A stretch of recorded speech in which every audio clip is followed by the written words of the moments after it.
things to say, and then we'll take questions. Thank you very much. Good afternoon. Good to see you. Good to see all of you. Welcome back to campus. It's been a couple weeks, I guess, or not quite. We're right at it, I guess, and it's been awesome being welcomed back here, and just thank you to all of you that cover our program.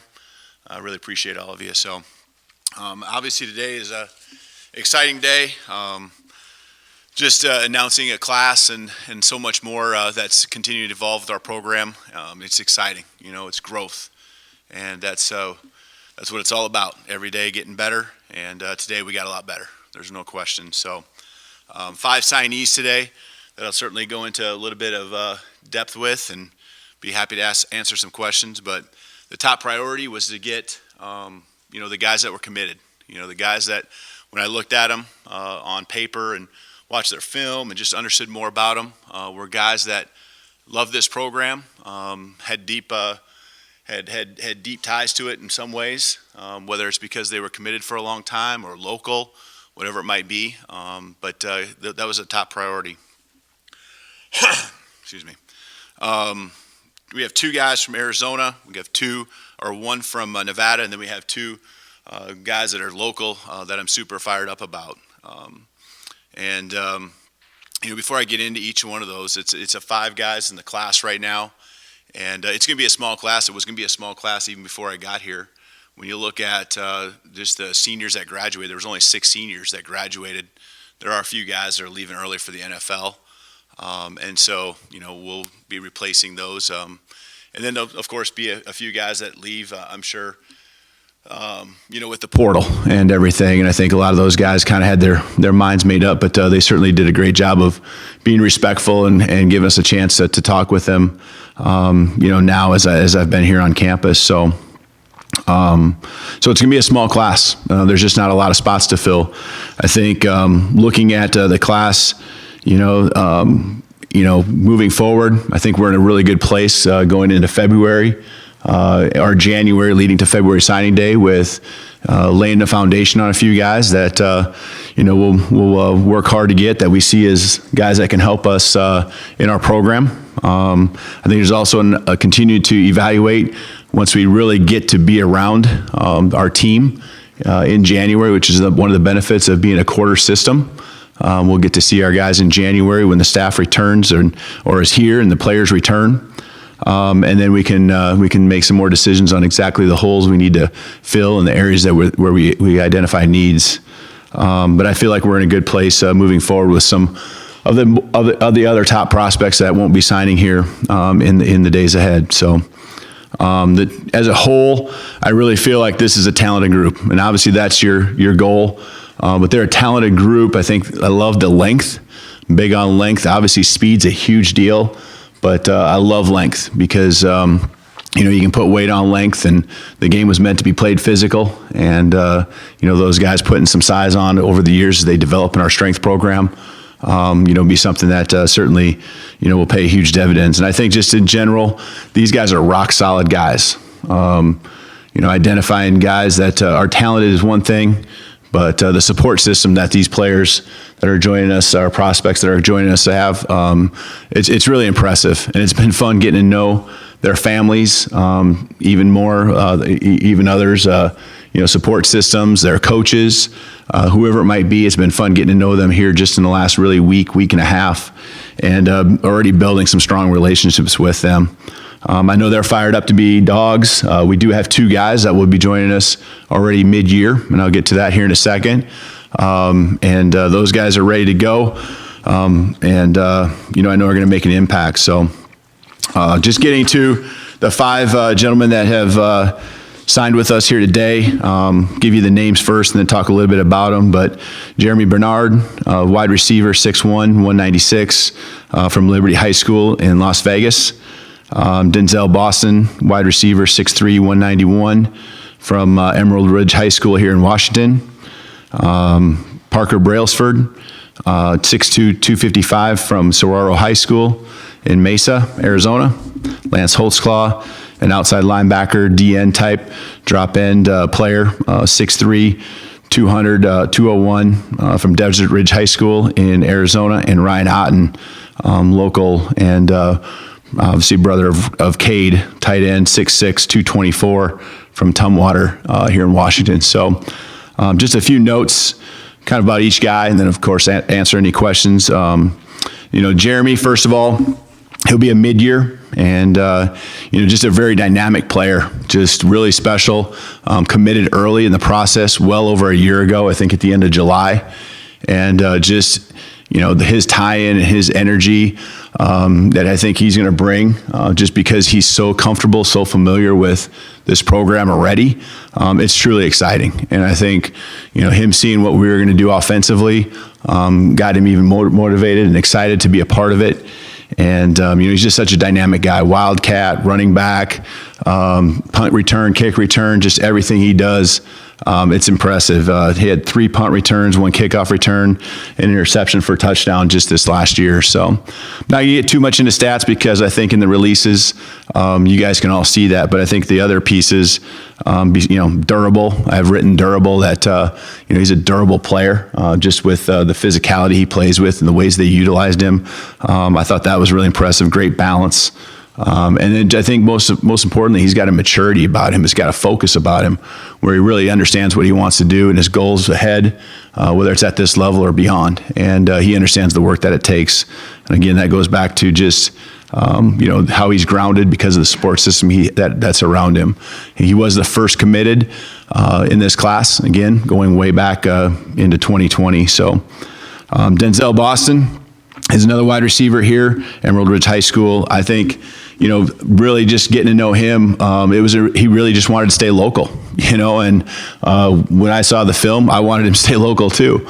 There was no question. He just is got a long frame. The catch radius is enormous. He's been so consistent from year to year, and I'm fired up about him. I think he's going to put on some good solid weight, and it's only going to make him quicker, twitchier, which he already has, and he's just naturally skilled.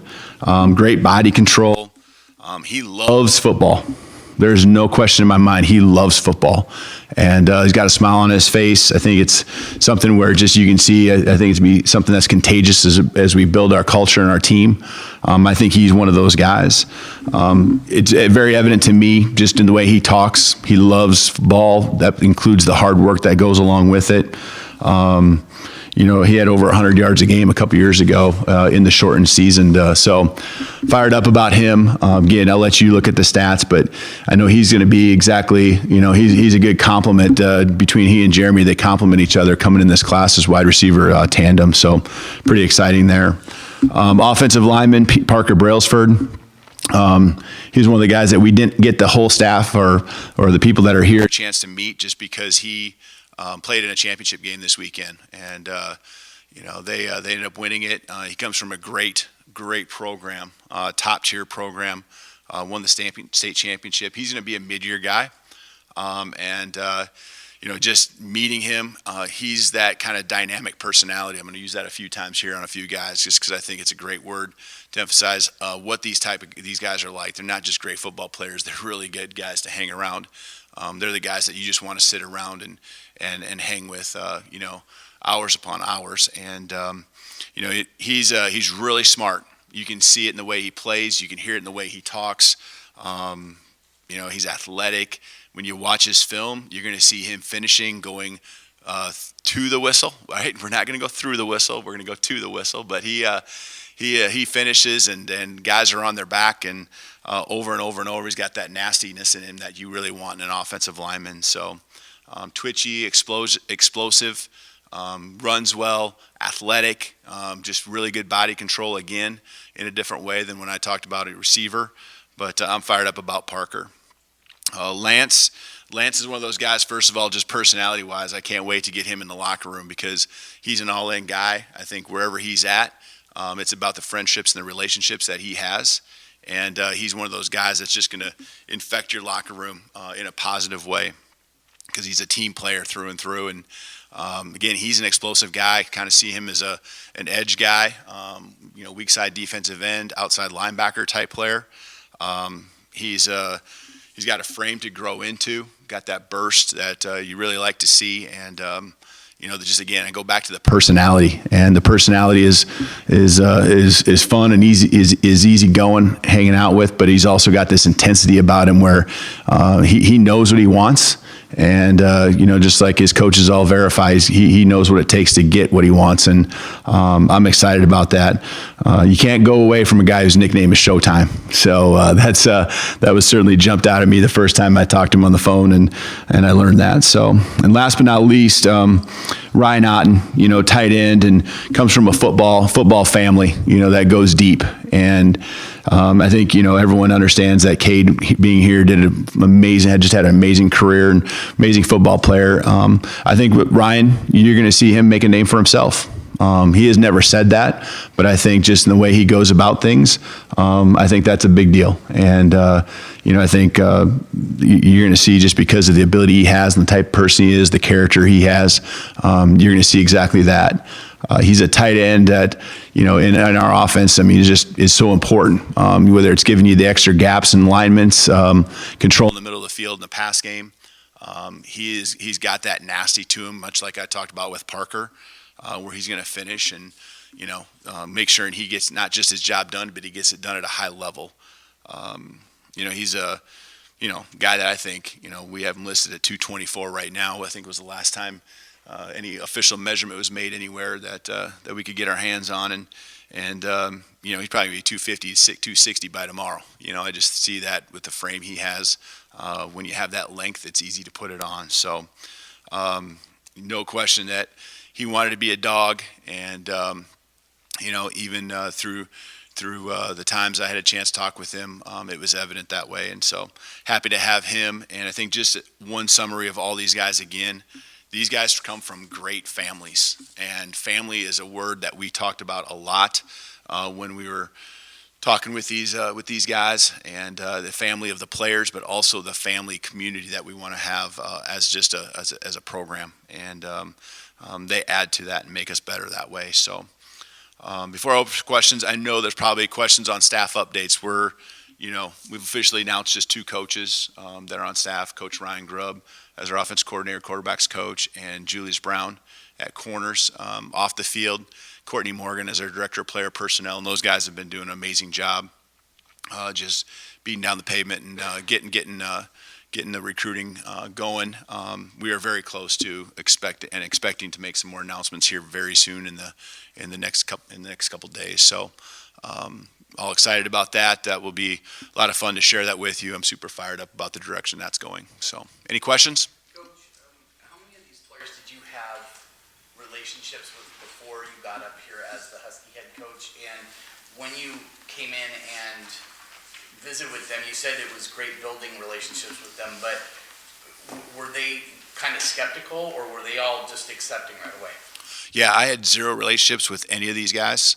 And I think in general, you are always skeptical. I'm not going to sit here and say that, they see the announcement and it's just, here we go, I think the relationship that we're building is at the lowest level right now possible, because when they leave here, we'll truly understand what relationship building is all about.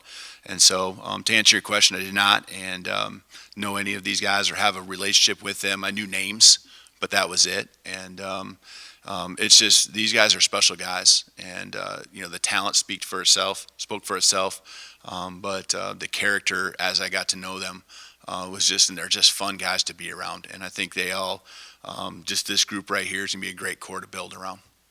Just rough math. You're talking 6 seniors, and I think 4 or so. So we're probably talking right now, as at this time, you're probably talking about 15 guys, that, and I'm giving you a rough number, just 15 guys that there's kind of open slots, and obviously you have your initial counters and things like that. Now, is that going to be all high school guys? I think there'll be some more announcements here officially coming from us on some others that will be joining our program as well here in the next day or I shouldn't say next day, in the next couple days to the next upcoming week.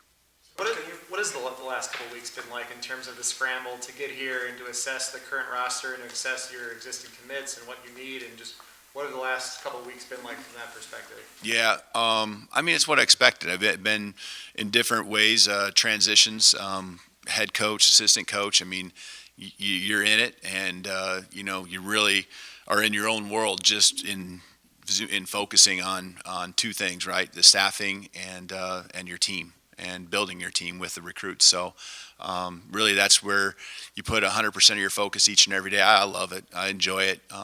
Getting to know the guys and having them come in between calls and in between visits when I was on the road, weekends, even on the official visit this weekend, just having guys come in the office and just the current roster I'm talking about, coming in the office and saying hi and spending 15 minutes, 30 minutes, sometimes 45 minutes with a individual or a group of guys. I love it, but that's really where most of the time's been spent. Coach, can you kind of give us the nuts and bolts how you put a recruiting class together in 2 weeks? Were you depending on written evaluations? Were you depending on former coaches that were, maybe not returning? Just how did you do all this? Maybe a little bit of nuts and bolts on that. I think looking at the class and a little bit of everything you just said. You have a recruiting department here that is in the know and understanding, and I think does a really nice job of knowing the conversations that have been had by the past staff and doing a good job of value. They're here for a reason, and they gave me some good insight. Then you put on the film and it gets supported, and talking with some staff that were here as well, who's been great. They've been all great. That's been helpful. But I think more than anything, you put on the film and you see the talent, and then you go to the next step, which is talking with the high school coaches and so forth, and getting in their homes and seeing the families and being around them. That's just like the top tier of it, where it's just like, okay, yeah, we got what we want, and I'm super excited to have these 5. We need to be selective, again, just going back to the number of spots that we're going to have open here in the program at this time, which, knowing in this world of college football, how quickly that can change. I know obviously nothing's official yet on this from you guys, but just in general terms, what has your approach been to the quarterback position so far, just in terms of evaluating what you have on the roster and recruiting for that position? Yeah, I think there's 2 very capable, right? We have 2 very capable guys that have been well known in this program. Sam and Dylan, and just getting to know them has been awesome. I mean, these are top tier, just character guys, and it's fun getting to know them.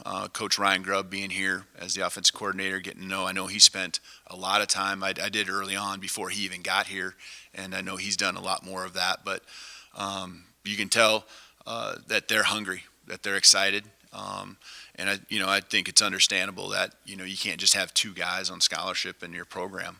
My philosophy would be that you recruit a guy every single year. Try to tier it, have it segmented, 1 guy in each class. Understanding how things work, there might be a guy that leaves, and you have 4 quarterbacks on scholarship.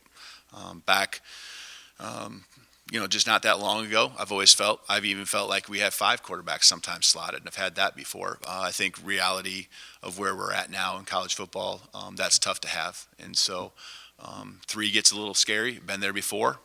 3 gets a little scary, just having that number on your program. But it's good for competition. It's good for making sure you have safeguards against injury, if it does come your way. And I think, again, it's about the group being in the room together and the character they have, supporting each other, competing. And that's what I think we'll do a great job of doing, not just in the quarterback room, but all positions. And Ryan Grubb's going to do a great job with that quarterback position specifically doing that. On that subject, having 3 right now, one that you probably can't talk about yet, but do you feel like you need another one in the 2022 class here? I don't think you need one, but if you find the right guy, you certainly look at it. And it kind of depends on how things play out, with the 2023 class, just getting that cycle and just trying to develop that the best you can with the facts that you have. A year from now or even 6 months from now, we might be talking a different scenario, because there are some uncontrollable things that from our end as coaches that we can't. But that's our goal, is to build strong relationships in that room as well as the others, to where they buy into the philosophy we have, and they're there to support each other and ready to compete. You're building strong relationships. What was it about Courtney Morgan that just attracted you to him? Just kind of talk about your relationship and what made you decide to bring him in. Yeah, Courtney. I think everyone probably was aware. Spent a year with him. In 2020, got him on board. Probably spring. I think he was there maybe a couple of days, and then COVID hits. And so, when you go through the toughest times, you find out what type of people you have around you. And we went through that time, and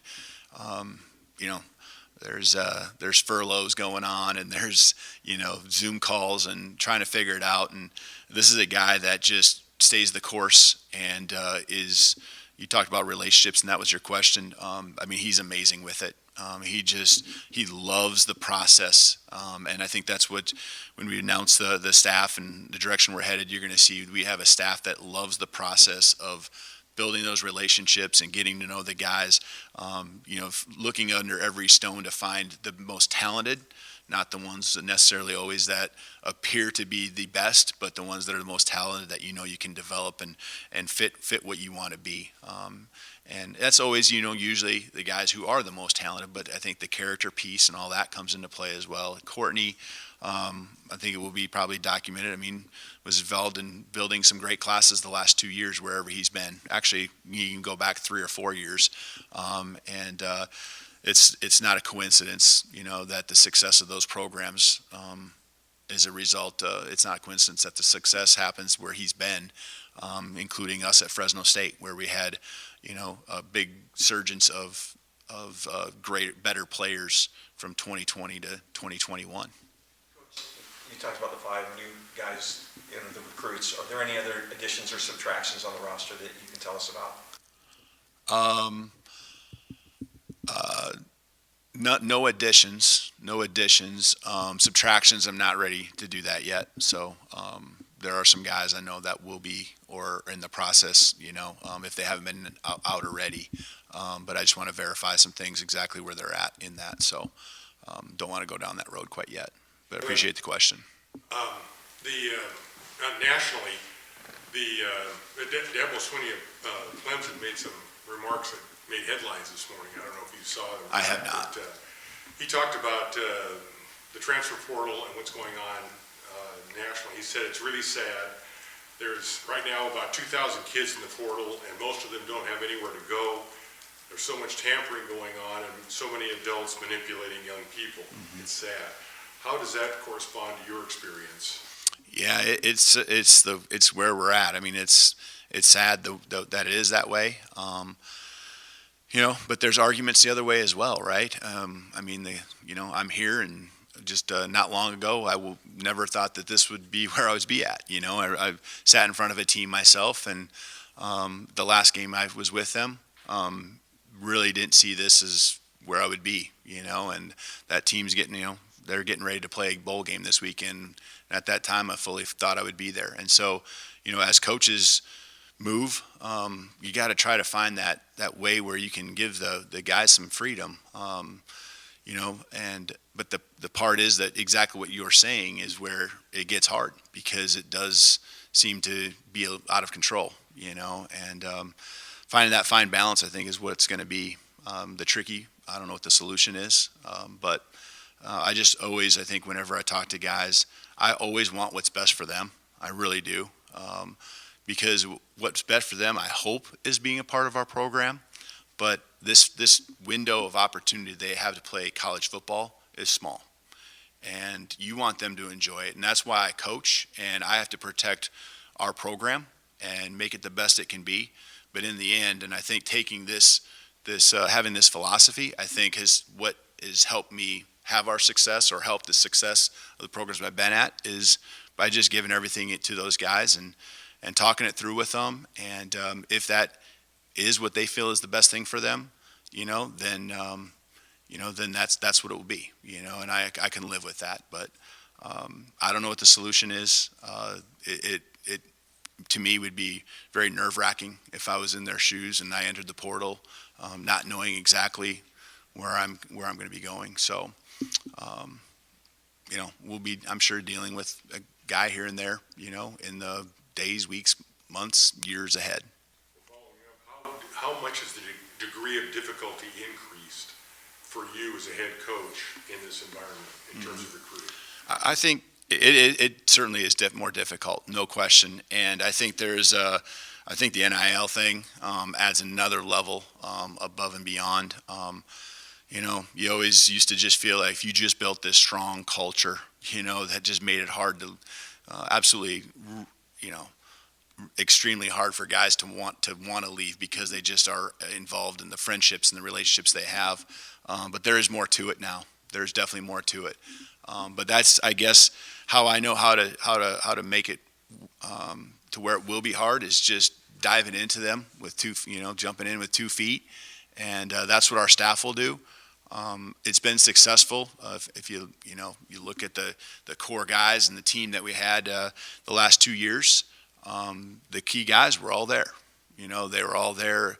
And again, some of those guys that left where I was at was, in result just to have a better opportunity to play more, which I totally get. And this is coming from, again, I know it's documented, I'm a small college guy, and I wouldn't trade my experience for the world because the friendships that I had and the memories I have on that team and that program are special. And, I think that's what I'm trying to do here with this program is make special memories, special moments, build a team to where it's really hard to leave because they see what they have, not just in the resources, the support, this history, tradition, the success we're going to have, but they also just feel something even deeper than that being a part of our program.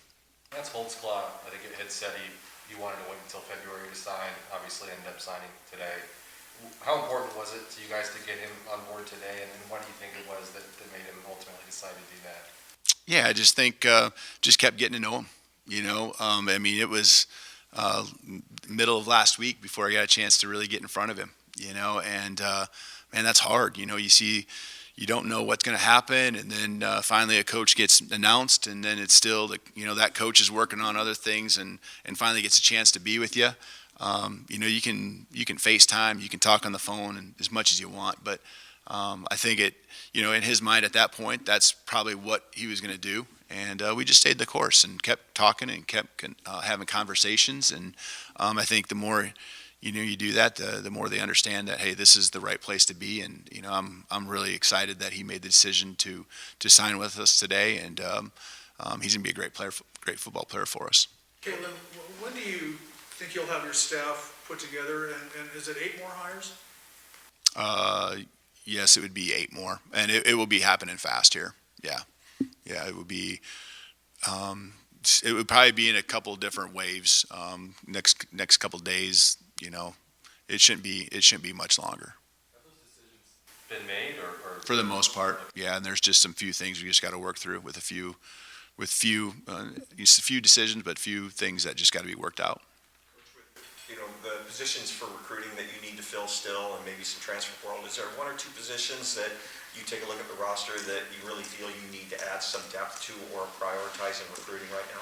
Yeah, I think you look at the first just numbers, right? And I think linebackers and places where we're just short numbers, in that room. Not even talking the talent level, because there's some talented guys in that room, but just numbers, because those are your special teams guys as well. Those are the guys that take a lot of snaps in a lot of different ways. And I think just in the secondary, probably more towards the corner, just looking at it. I think that position, you have a couple guys leaving for the NFL. Obviously, there was some some highly talented guys there. And so that's where my eyes and that's where my I jump to right away when I look at it, and I think a lot of that's been supported. So, we've talked about the quarterback spot needing at least another guy in my mind, and we'll go from there. But but I don't feel like it's anything where we're in a desperate position. I really don't. I feel like that's part of recruiting. That's part of building a program. Every single year, you have guys graduate. And you gotta just keep building it. Guys are going to step up. There's guys in this program that are going to step up, and this spring, I'm not saying a surprise. This is going to be ready to go, and it's their time. With all the coaching changes the last couple of weeks and months in the country, do you feel like there's more talent that is waited to sign until February than previous years? How would you describe how much talent there is still available right now? I don't know relative to the past, but I do feel like there are some talented guys, certainly that we have identified that we want to continue to pursue and get in our football program. So relative to the past, I think one thing just in general last year is the spots were, there was a huge concern because of COVID and just spots limited, super seniors, all that kind of stuff. So, rosters were filled up. I think more than they are probably back to a little bit more of the normal size than they have in the past. So that's probably true. And I think from both ends, there's probably some guys out there, the coaching movements that you're talking about, guys are just holding on, like just making sure they make the right decision. So I think all those things are true. Do you prefer 2 signing days, or are you okay going back to 1? I think it's good to have 2. I definitely think the earlier one is important. I just think about what January becomes when you don't have this. And, you got backup plans, especially now with the portal and being a one-time in the one-time transfer. I just think that it's good to be able to just know where you're at. And know where you're at, and then you can help guys. You can help figure out what the next moves are that you need to make and fill in your roster. The general philosophy on the number of offers you'd like to put out in a class. Some schools go 400, some schools go 100. I wouldn't say. I would like to think that when we put an offer out there, it's committable, and so that usually. Is more on the lower end then. I think the philosophy would be more on the lower end. I just feel like when you're putting an offer out there, it's an offer. And so I want to be careful not to put an offer out to a guy that, is something that he can't respond to and be on board with. So those that, when you have, like you said, you use the number 400, when you have 400 offers out there, to me, how do you really know? Like, you want the best guys that you can possibly get at the right time, and just the timing of it is such a big part of it. Coach, I know you've only been here a couple weeks, but you recruited at Indiana, Fresno, now Washington. What's the difference in your recruiting to Washington as opposed to where else you've been? Sure. I think there's more of Indiana to Washington is probably the best comparison as far as the size, right? The level. And I think there it was, you certainly had like satellite areas that you went to, and you're trying to win the state. I think we have a much bigger section, when you think about the West Coast.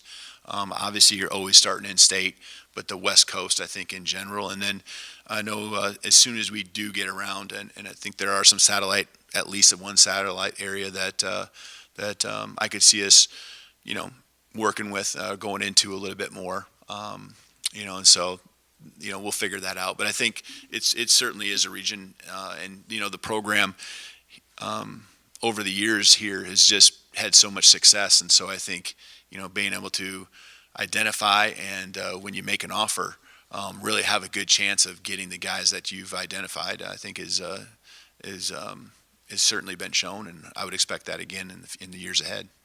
Coach, I know you mentioned the word twitchy a couple of times. What is it? Twitchy, I think. Twitchy, you said yeah. that. Yeah. Could you just explain what that is to you? Yeah, I think just being sudden, being able to move quickly, probably a combination of being explosive, but I just think those sudden movements are, you got to get there as quick as you can, right? And the first steps are just those sudden movements and sudden change of direction, whatever it might be. I think it pertains to pretty much every position. It might be a little bit different per position, but a Parker Brailsford, I think, is probably one of them I used. He's not going to be the same. It's all relative. It's not going to be the same for him as it is a guy like Jeremy. So. What has been the toughest thing for you coming up here in the couple weeks you've been up here? I don't know. I can't. I think it's just it's what you expect. Everything has gone as you expect. It's just you take one day at a time, and you just go about your business, and I can't say it's anything that I didn't expect from getting the job. So I can't say that there's been something that's just tough. I think the job in general, whether you're the head coach, assistant coach, I think it's a tough job, all around. So, but it's a job I absolutely enjoy. I love it. I love going to work and trying to make our players' lives better and trying to find that staff member that can really give us a spark in a certain position or be a little different to where we can tap into that person's strengths. And I love it. I love the challenge of building it, with all the different departments that are involved, whether it's academics, strength and conditioning, you name it. Just one last question, for me at least.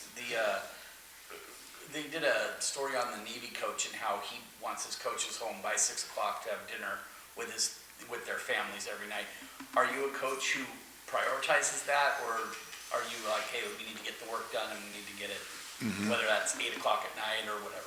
Yeah, we we'll have a set schedule every single day, in season, out of season. It's different based on the time of the year, and I think that's more than anything, just so everyone knows their free time, their time to. But I think where you're getting is family time and things like that, and that's a huge piece to me. It's important to me.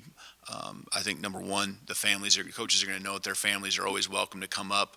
The guys that I'm hiring, I know are extremely hard workers, and they will put in more time, honestly, than probably I'll be pushing them out of here, because I think rest is important, and having a fresh mind is really important, and they push that just because of the work ethic. But there's times, I think, throughout the year where you get a chance to just take that breather, or it's just a little bit different schedule, and I think you build a staff that you trust, and when you trust them, you work with them to help make life enjoyable, because there is more to it than football. All right, everybody good? All right, I appreciate you guys. Thank you.